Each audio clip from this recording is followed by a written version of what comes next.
सबसे पहले हम चाय बनाएंगे। उसके लिए एक पैन में डालेंगे हम पानी, उसमें डालेंगे सौंफ अराउंड 1 बिग स्पून, उसमें जाएगा दालचीनी, 2 बड़े लौंग और छोटी इलायची का पाउडर,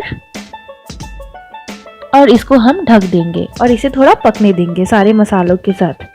जब ये पक जाए तब इसमें हम डालेंगे 2 बड़े चम्मच चाय पत्ती और 2 बड़े चम्मच चीनी, और इसे कुछ इस तरीके से पक जाने देंगे। उसके बाद हम इसमें हाफ ग्लास दूध डाल देंगे और इसे अच्छे से पका लेंगे। बस हमारा मसाला चाय बनके बिल्कुल ही तैयार है। अब इसे हम छन्नी की मदद से छान लेंगे। अब इसके बाद एक कप में हम कोको पाउडर डालेंगे अराउंड 1 स्मॉल स्पून, और उसमें डालेंगे हमारा ये मसाला चाय। जी हाँ, मसाला चाय और चॉकलेट का कॉम्बिनेशन बहुत ही अच्छा है। इसमें मैंने डाला chocolate chips, white chocolate chips, जो कि बहुत ही यम्मी, और इसमें मैंने डाला हर्शली का चॉकलेट सिरप, जिससे जो इसका टेस्ट बढ़ाएगा। और इसे अच्छे से मिक्स कर देंगे कुछ इस तरीके से। फिर इसमें जाएगा कोई भी टॉफी जो चॉकलेट वाले हो, और हमारा चॉकलेट टी बनके तैयार है। एंजॉय।